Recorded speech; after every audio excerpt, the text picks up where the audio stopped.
Hey Heal Squad, we are so excited to bring you this episode today. It's filled with amazing takeaways. We are discussing relationships, challenging societal norms, and so much more. If you like it, share it with a friend, hit subscribe, leave us a review and a comment. Looking forward to hearing what you think. Enjoy this episode.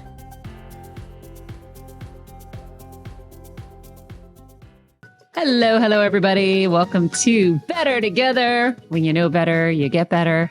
That's what we do here every single day, or at least we try.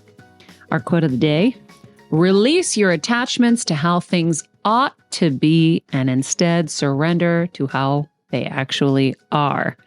That is from Dr. Shefali, who wrote this amazing book, A Radical Awakening. Hail Squad, I'm really curious to see what you guys thought. So please let us know in the comments what you guys thought of this series as well.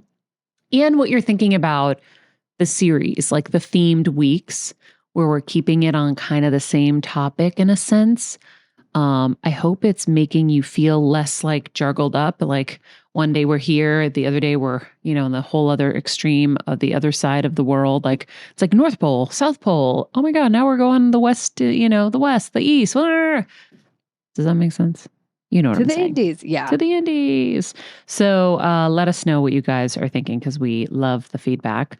But Dr. Shefali is really, really eye-opening. What she is talking about in this book, I feel like this is a book that everyone needs to read. I know Kevin and my best friend are already. Alyssa's text, I sent her just the Mind Valley speech that Dr. Shefali did, which we should link to so everybody can see it. And she wrote back, finally, for once, someone is telling me I don't have to get married to be happy. Yes. I wanted to get to that with her because she doesn't believe in marriage after her first marriage. It's really interesting. She's talked about it before, but she's an interesting bird. I love her. Listen, let's talk about that for a second. Let's do it. As the only one in a marriage. That is true. As somebody who didn't want to be owned and was rebellious against all of this too, if you really think about it. Now, my younger self wasn't necessarily like that because I was still under the whole, okay, I'm going to get married by 25, then I'm going to have babies. And like, we all just plot our lives out, right? When we're younger, because that's all we really can do. I think I was the only person who didn't do that, but yeah. Okay. Well, for a small period of time, that's what it felt like for me. Yeah. Then I met Kevin. I was disowned for falling in love with somebody who wasn't Greek. So crazy. And when we wanted to just go to Vegas and get married, like we knew we couldn't, right? It would have been just too painful in so many ways. So then we had to suppress any of that, all of those feelings. And then I was like, yeah, I don't know about this wedding stuff. Like, you go through all the rationalizing or whatever. I'm like, I don't want someone to own me. Like I own myself in this whole thing. And so then of course we ended up doing it, but it was just by happenstance. Like the New Year's Eve thing was just a moment between me and my late producer, who I still can't believe is no longer with us, Maura Mant. She was like, we're doing a segment. We're going to have somebody, a couple get married, well, unless you want to.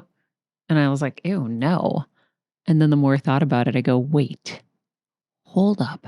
We could get married and not have to invite anybody and not have to deal with the bullshit that's attached to weddings because, oh, wow, I actually have been Dr. Shefaliing. I've been Dr. Shefaliing before I got Dr. Shefalied. Let's think about this for a second. Because I was like, I went on Martha Stewart hating on weddings. I'm like, it's never about the couple. People torture the bride. The bride gets sick putting on weddings. This is terrible. My cousin, who's like the sweetest person in the world, before her wedding, she took the door off her car, like the car hinge, like the door came off the car. Like that's how stressed she was. And she's like very sweet, very kind of like chill. Like she took it off with her own bare hands? Yeah, it was like crazy. That's the amount of stress, right? Wow. And so I was just like, this is for the birds. You people are nuts. And you spend all the money in the world and you're in debt forever. So you start underwater. None of it made sense to me, ever. And so when I started to put the pieces together, I go, wait, I can do this and not have to deal with all that stuff. It actually could just be about me and Kevin. All right, yeah, I'm in. And of course I was under the whole my mom was just been diagnosed and all of that. So And as I did mention on the show, I also, because I was so anti-wedding and all of that, I believe somehow manifested the ultimate wedding that I really didn't have to do a lot of work for. It was a month before. I was like, yeah, next month, let's get married in Greece. Who does that? It's like a destination wedding. And then, oh yeah, just put some lemons on the table. We're just, invite the entire village. Let's just be chill. Like no big deal. And then somehow with, by the grace of the beautiful friends I have that came together, it was even more than I could have ever actually dreamed or planned for. And so that's why I felt like she manifested that SAT thing with her daughter for sure. Oh, I was screaming in the booth. Like we talked about this the other week that I hate the SATs. I hate standardized testing. Yeah. So I was like, yeah, Mm-hmm. get it. I fully agree. All of a sudden they didn't matter. Mm-hmm. Well, it's the same thing. Like who said, I'm going to say that all the time. Who said that you're supposed to have this elaborate wedding and it's all about pleasing all of your guests, which by the way, 90% of them you don't really give a shit about, right? It's like your parents are forcing you to invite them or whatever. I mean, listen, I didn't do it, but I know. And who said you're supposed to go underwater first of all, when you get married, now you're with somebody every day and there's all these stressors that are going to come your way to test you guys as a couple. And now you already are going from a negative position because you have this debt that you owe so that you could feed all of these people. Like if I said, hey, Kelsey, I want you to throw a party for all of us, your friends, and I want you to spend $100,000 and I want white linens, roses for centerpieces. I need only the best filet mignon. You would tell me I was crazy. But that's really what we're telling you. And society is telling you that is what you're supposed to do. Yeah. You're supposed to throw this elaborate, expensive party for all of us. I've always been an elope gal. Actually, I've always said I was never going to get married. And if I did, I would elope because I think it's silly. And if someone did give me the money, then I would use it to buy a cool house in Hawaii or go on a vacation. I'm like, no, I'm fully on that team. Right? I think it's insanity. And when it is for everybody else, it goes by so fast. And you just spent $100,000 on a blink that was about everybody else. Now, not everyone's spending $100,000. Yes, I understand this. But to you, it's $100,000, right? Whether it's 20 and you don't make more than 40 a year or, it's always 50% of what you earn for that year is already just going to a wedding. It's crazy. So when you talk about marriages, now let's get into that, into a relationship. So she doesn't believe in that. Okay. When they have to write books that men are from Mars and women are from Venus, I think that's the beginning, right? Yeah. Uh-huh. We are total opposite creatures that are now forcing each other to be with each other. Yeah. All because we see fairy tales on Disney about the prince and the princess. That's what she talks about in there. Oh, really? Uh-huh. I didn't get to that. Yeah. She talks about how, in relationships, we are literally different creatures. Yeah. And I was reading it Maria and I joke about this all the time. I joke about this with all my girlfriends. We are so different. So different. That's why at Thanksgiving years ago, my gay friends were over and I just literally declared, I go, you guys are the ones that have it right? Right? We as women, we want to talk, we want to cry, we want to be heard, we want to have little cocktail parties, we want to talk about whatever it is forever. And you guys, we're different. So you guys have it right because you're with each other and you guys like the same things. Mm-hmm. And it's just, they all got such a kick out of it. And my parents too, they kind of cock their heads. They're like, maybe you're right. But it is really, really hard. Now it's funny with Dr. Shefali, I felt like I didn't get to read the whole book. It's just it's so much that it's hard for me because sometimes I go through these and I can't separate the me from the interviewer, let's say. So that's when I can't get through the whole book because I am so deep in me in terms of the lessons I'm learning in there. Cause now I'm I have to stop every 2 seconds, but she even talks about that at the beginning. She gave a little disclaimer that was kind of take this slow. I'm going to like, She's throwing truth bombs, people. yeah, I'm going to like trudge up some stuff that's not going to feel great. And you're going to have to take time and sit with it. So it's like, it isn't a book to read in a night, you know? No, but I do feel a really strong connection to her because I feel like I've arrived at a lot of the places, a lot of the things that she's saying, I've been saying since I had my surgery. And so even to hear the confirmation of just that last thing, you know, where I'm like, we're totally different creatures. How could we think that this is like for everybody, right? And then we put all of these kind of pressures on what a happy couple is supposed to be and what it's supposed to be like. And, you know, it's not like that. And it's really, really friggin' hard. And, I'll tell you, Kevin and I laugh sometimes, and we've talked about this on the show. Like, we're like better apart. I'm getting so much more done in a day, like without him here, because when he's here, I just want to like cuddle and watch TV or like totally be lazy with him. But it is a lot. It's hard, and it's not for everybody. Some people are just free spirits that want to experience lots of things and lots of people. And God forbid you're a woman and you want to experience a lot of people. Oof. Oh gosh, yeah. So I think it's such a great book to read to really kind of wake us up to share some truth bombs, like she said, and help us realize that who said? Mm-hmm. Who said that you're not supposed to have blue hair? Yep. Who said that you're supposed to be a certain way? Who said? Mm-hmm. Well, for us, all of us, it was our parents, right? Yeah. No, you can't do that. You can't. Parents or society, or both. No, I'm saying it starts with the parents. Yeah. And then we grow to, because once we like rebel against them, because most people kind of do, then, you know, you get into society, and society says, oh, you know, you can't look that way. You can't post that act picture. that way. It's going to look perfect. Your hair can't be that short. Yeah. Mm-hmm. So it's crazy. It's a lot. And I love it. I love the idea that we need people to kind of help challenge us. Like, I think I'm going to do the desensitizing project for sure. I'm going to really, really start to try to work on being okay with people not liking me. Me too.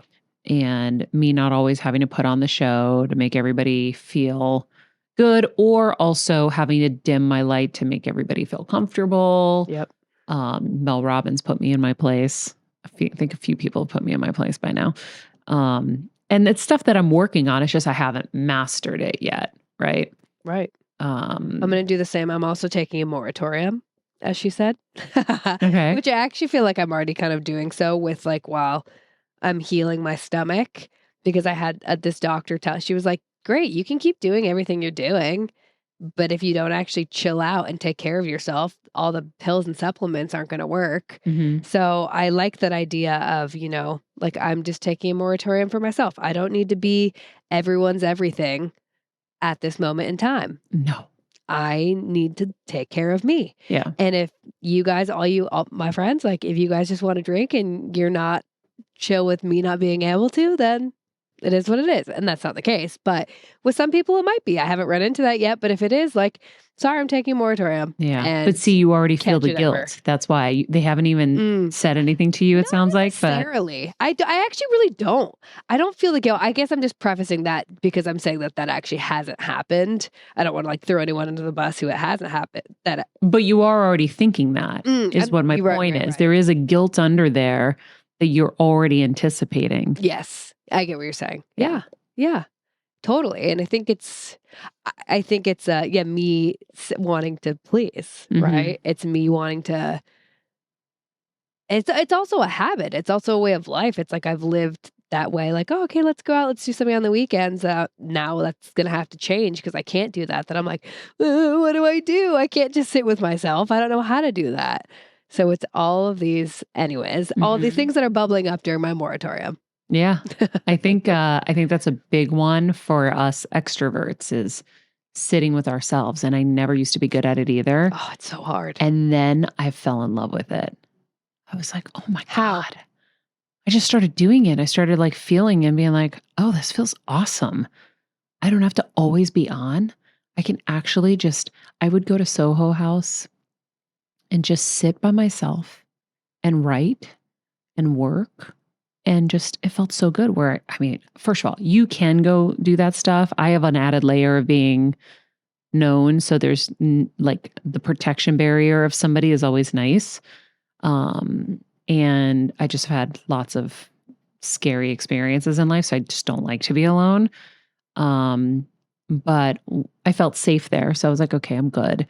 And it started feeling so good, even on weekends. If I know I can stay home and just be, right? Not shower, stay in my pajamas, like watch TV, play with the dogs. Like it's heaven to me. Yeah. But before it was like, what are we doing this weekend? And just the FOMO and the this and the that. And so your moratorium, as you're doing that, you're going to see that when you're not in those kind of heightened states, you're going to make better choices all around for your inner good, whether it's your health physically or emotionally or mentally. It's such a better place to live. And then like, I know I'll dip my toe if I'm like, you know what? I slept late. I really feel like I need to get out. Okay, I need to be social. Great. I'll go be social for like 3 hours, come back, go back to my stillness. And now I'm even like watching less TV. I really am just enjoying going into my bed, doing my grateful list, doing my prayers, doing some yoga nidra, and going to bed early and saying, yeah, I don't need to stay up and like be tired in the morning or influence my dreams by whatever I'm watching. When I go to bed, to my bedroom, it's just going to be about my practice and sleep. And that's it. And it's really, really feeling good. I'm starting to see the accumulation factor in a good way. I like that. Mm-hmm. Yeah. It's tough. Make good choices. Like it's tough. Make good choices. Make good choices. That's why I was always grateful my parents never let me have a TV in my room because I didn't grow up like when I went to my bedroom, it was my bedroom. There was nothing else allowed. So I'm like very grateful for that because I don't have that habit. Like I now, when I go to my bedroom at home, that's what I do. Mm-hmm. I do my whatever it is, but it's not really anything on my phone or TV or this or that. But yeah, I still struggle with being alone and not necessarily being alone. It's just like not having anything to do, not just filling space. But that's the problem. So that's why you need to be alone. Yeah. Because you need to figure out why you don't like being alone. Yeah. What is inside that you're afraid to deal with and face, right? Mm-hmm. That's why you hate Sundays. That's why you like all of that is because there's stuff in there that you have pushed so deep under the bed. You locked it up in some box. Yep. And you're like, I don't want to fucking feel that. But by the way, that's normal. That's everybody. And especially at your age, right? So, but I think about the fact that when Kevin's here, I have a whole other influence. He loves watching TV in bed. He loves eating in bed. He loves working in bed. And we're very opposite. I really want it to be like a sacred shrine. Yeah. And he wants to like knock the lid off that trash can and not have it be a sacred shrine. And so it's going to be a challenge when he comes back, right? Because I'm just enjoying my peace. Right. And that's going to interrupt my peace. It's back to relationships. Not easy. It is such an easier life when you don't have to compromise all the time. So true. Right? Yeah. Yeah. That's going to be a tough one. He loves his cereal in bed. Oh my God. I don't know how he does it. It makes me crazy because then I want some and then I have to eat some. So we have our rhythm. He gets in bed with the cereal and I look at him and he gives me the bowl and then I'll eat and I'll eat and I'll eat. And I don't know, he's so giving and so patient. I would be mad that now I'm going to get the soggy cereal. And he's just so good and giving.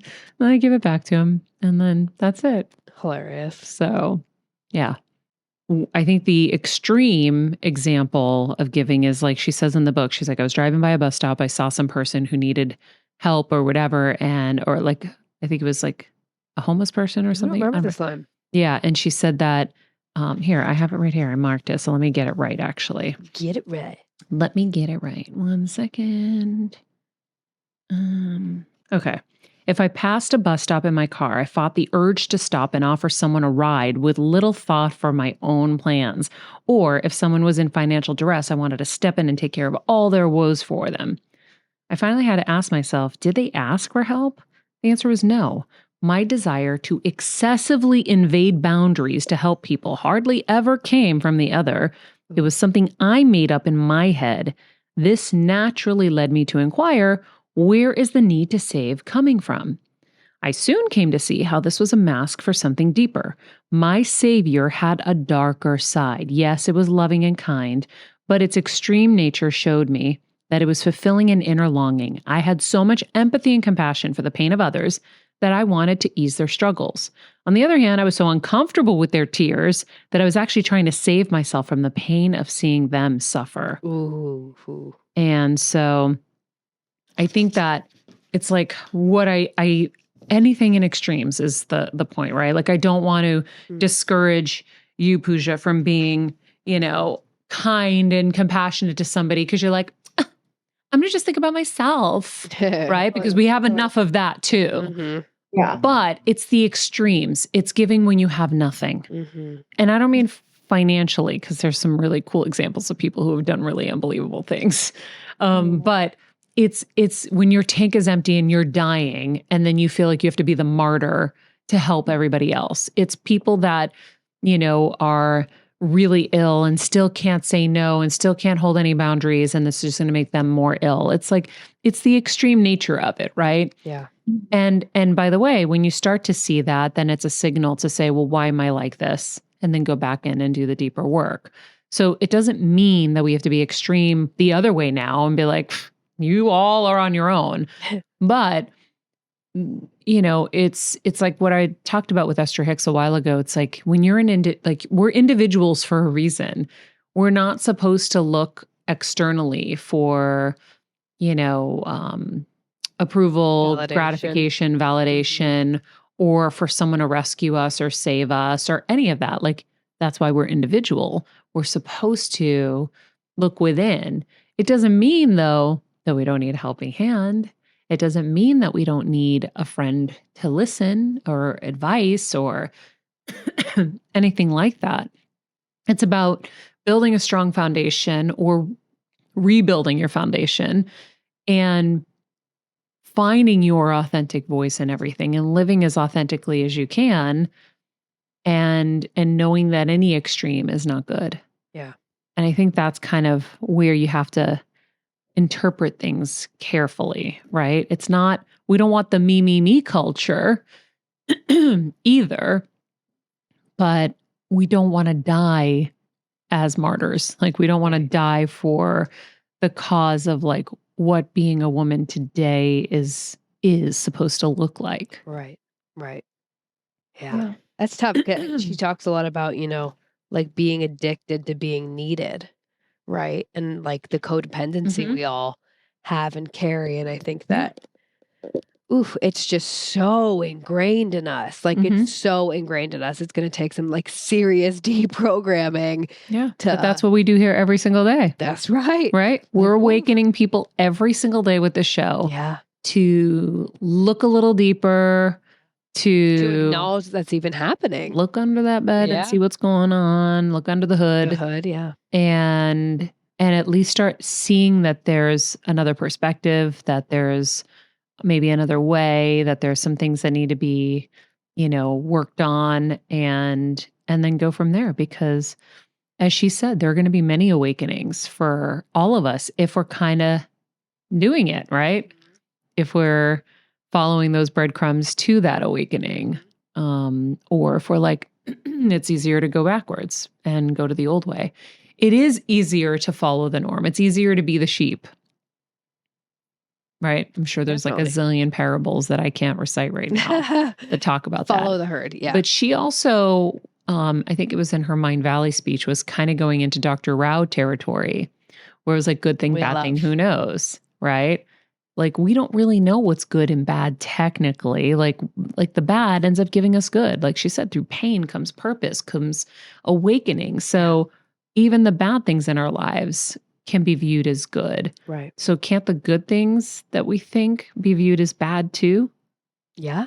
Right? So Yeah. if you are that perfect mom or that perfect wife or the perfect girlfriend or whatever, and you're in martyrdom and you're like, you know, I will continue to hold it together even though I'm dying inside just so that everybody can think I'm amazing. That's not good. Even though it looks good, Right. it's not good.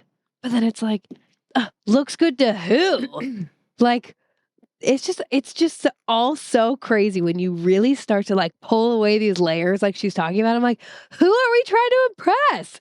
Who is that looking good to? Who gives a shit? Like, oh my gosh, it's wild. One thing that I wanted you to elaborate on, Maria, I wrote down when you guys were talking at the end about sitting in it, letting your consciousness decide when you're ready, you'll just go. You remember that whole I want you to elaborate on that a little bit more. And In just what way? like I understood it, but I guess just like I wanted your perspective on it. I know that like you guys were talking about like listening to our inner knowing and that if you're gonna, you know, do something really like kind of dive in. But Yeah. I don't know why I didn't like fully grasp it. I think it's like, okay, so if you're in a marriage and you're asking like, is this good for me? Is this bad for me? Like, you know, having second thoughts or something like that. She was basically saying the fact that you're still questioning means you don't really know yet. So don't go and blow things up until you know. And the only way you're going to know is if you're doing the work to kind of probably find yourself and figure out like what is working, what isn't working, right? I do resort to lists in life too, where she was like, some people will make a list. I think lists can be helpful. But, you know, really kind of doing the work to ask those kind of bigger questions of yourself. And I always say, ask better questions, get better answers, like, you know, so many people have said before. And so there will come a point where it's like screaming loud, 1000% clear. Like even, you know, that moment I had with my mom where I was like in Connecticut and I'm knee deep in caretaking. And I'm like, did I just throw my whole life away? And the screaming voice came. It was very clear. Nope, you're exactly where you're supposed to be. And I was like, oh, wow. Okay, thanks. Like it was so loud and it was not me. It just came in. And so there is that inner knowing and there is that inner dialogue. Like I think you can usually decipher like, oh, it's not right yet. You know, when you cannot take a job anymore, you know, when you're like, I am done. I can't, I mean, I've had those moments where I'm like, I would rather go back to Dunkin' Donuts. That's how over it and sick and dead I am. Like, I can't. It's that. That is the inner knowing. When you're questioning and you're hemming and you're hawing and you're not suring, you're not there yet. And that's what she was saying. Yeah. You will know. It's like, I knew when I met Kevin, I was like, I know this is my person. And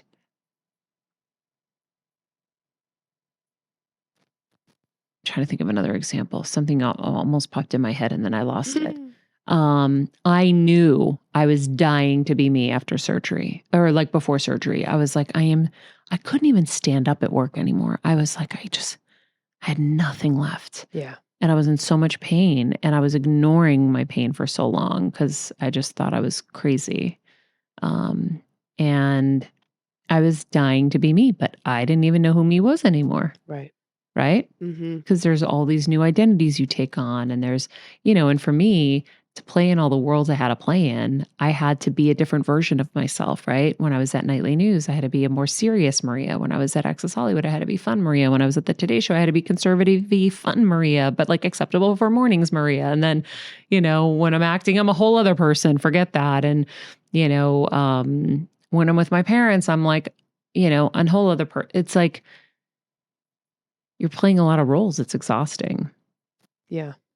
So I think that's the only way I can describe the inner knowing. It's like you just know. Mm-hmm. There's no question. No, I think it's important though. That's why I wanted you to elaborate on it. Cause like you guys talking about too, don't just go blow it up. And Jonathan Fields also was talking about that on our episode with him, where he made that whole life and career change. He's like, I'm not telling you guys just to go blow your stuff up though. Yeah. Like, that's not what I'm saying. And that's what you guys were saying too. And I think that that's really important. And you have to know. So I wanted to know how to know. Yeah. Yep. That's how you know. That's how you know. Let me see. Oh, I loved this. Once we see what the true needs of the neglected child are, we can go on a quest to meet them. Kevin's done a little bit of this work, I feel like, because that sounded really familiar to me. For me, my child needed to feel safe. I never felt safe in my own home. And I've carried all of those security fears into my adulthood. No question why I'm the neighborhood watch queen. No question why, I am like reminding you all to get your stun gun flashlights and to carry your mace bracelets, and why I'm always thinking like, don't be walking alone in the streets of LA, Kelsey. Like, there are bad people out there. And you're like Miss Sunshine walking through. And I'm like, oh my God, she has no fucking clue. Right? Like, I'm the one who's screaming from the rooftops. And security was also financially, right? So I watched us not have that as a child and never have enough and be terrified about like all of that. So what else am I preaching? I'm telling my friends, guys, you better be saving your money. You better be investing it well. There are things that are going to happen. Life is going to hit, and you got to be prepared, and you don't want to be caught with your pants down and da-da-da-da-da. Like, I sent my best friend a message this morning, just a friendly reminder that you're getting older and you want to save your money because you don't want to work this hard forever, and you have a lot of money coming in right now, and it's not always going to be like that maybe. And so the security thing is in multiple ways, right? So how are you able to, because I feel like a lot of us don't always know what that thing is, or that inner child, like what was it that you were like, oh shit, like one of my things is security. Now let me work on that and let me understand that. So Peter Crone, who was on the show a while ago, was the first one to kind of encapsulate it for me. So I had a questionnaire I had to fill out before I worked with him. And it was after an episode we had done. I'm like, I need to know this guy a little bit more. And he was like, your things are all about security. Like, he had an accent, and I'm not doing it right, but that's pretty good. And so he's like, you don't feel secure. And I'm like, yeah. And so what does somebody who doesn't feel secure do? First of all, they live in terror. And then on top of it, like, I did live in fight or flight. My dad's going to live. Is he going to die today? Like, it was like that. There's a lot of fucking deep shit. And so he was the first one to kind of put it into words for me. And then it started to make a lot of sense. And then I think, honestly, just recently in the last year working with Brian, really understanding and going deeper into all of it, of just how much it impacted me. And I'm working on all of that, because now I see how much it runs my ride, whether it's being terrified wherever I am, it's terrified of the people around me dying. It's the extremes I'll go to keep everybody alive around me because I'm so afraid of losing them. And yeah, the security financially, it's like always have been terrified. No matter how much I've made, always terrified about money, because that's how I grew up. And it's never going to be enough. So then what do you do when you never have enough? You keep postponing your own happiness in a sense, right? I'm like, oh, I can't afford that right now. So when am I going to afford it? When I'm dead? So it's okay for me to die with money in the bank or money in my properties and equity and stuff. Like, when is it going to be okay to spend? When is it going to be okay to enjoy it? Yeah. Mm-hmm. That was recent, by the way. That's great though. Where I was like, oh, I'm postponing another trip. Right. Like, for what? For what? For what? What are we waiting for? Are we waiting to like not be able to go because now there's some other crisis? Yeah. And now we have another excuse as to why we can't go enjoy ourselves? Nope, not going to happen. No, that's such an interesting debate. I've always thought that with the, it's like, And I said this to Kevin because I know he's very much about like work, like hard now, play later. And I'm like, what if I'm dead later? Like, Yeah, but you guys are so young. It's different for you guys. okay. I think. No, But I agree. I think that there are some people who are different, who are like, this is my life. I'm going to travel the world. Right. Kind of people where they're like, that's their thing. Yeah. But I do think that when you're younger, again, my thought is you work hard, you make some good choices, like save some money and build your, your reputation, build your kind of body of work, whatever, so that later it is easier. Right. And that later is hopefully what I'm upon right now in a sense, but I'm having to check myself now and be like, okay, no, now we're crossing the line here. That's great though, that you were able to come to that. Yeah. Now, I mean, that's huge. Mhm. Thank you. Better Together. Exactly. I say all the time, this show saves my life on a daily basis, changes my life, transforms my life, and saves my life. That's me. Same. Yeah. So, I mean, we are opened up to new daily. Yeah. Her talking about, I mean, like Dr. Shefali, she's like, wait, which awakening? Yeah. Which one? Oh, and I'm going to have at least a couple more. Yeah. I mean, and that's all of us. Mhm. But how cool. Agreed. I always think it's important for all of you guys to see that even the experts are still working on their stuff. It's not like there's no magic pill where we're going to take and all of a sudden we're going to be better and perfect. It's an ongoing process. And like she said, we're and I talk about this all the time, we're building new muscles. So we have to be patient with ourselves. I'm telling you, I'm high-fiving myself. I'm telling myself I'm loving myself, and I'm having such a better experience in life because I am reconnecting in that way to the human inside of me and giving myself permission to not be perfect and to forgive myself. And it's been really, really cool. So, no one's got it down. Everyone has flaws. Everyone's working on stuff. And it's an ever evolving journey. Mm-hmm. So Amen. there you go. Mic drop. So actually, Winnie's perfect. So, well, not when she farts. What? Good point. Honestly, that's a great point. Her farts are creations. Oh, they're so Kevin actually in a smelly. movie once. Is she farting right now? No, thank God. Kevin in a movie once had a line about how farting is the closest that we are to God because we're creating something. Kevin. Oh my gosh. That was everything because as we all talk about, I'm really like an 11-year-old boy inside of my body. I love farts. I cannot. I love talking about farts. Maria was like, I love you. I think I love you. Yeah, that's it. He's Hilarious. my guy. Okay, guys. Well, listen, thank you for joining us as always. If you're new to the show, this is what we do all the time. We go deep and we try to get better. So I hope you guys will join us in that journey. Click subscribe on YouTube, turn on those notifications, join us. We see a lot of you kind of dip in, but haven't yet subscribed. So don't be afraid. We're nice people. Don't be scared. We're also bad people, but that's okay. Because Dr. Shefali said, we're everything. Yeah. Deepak Chopra said, we're everything. True that. Right?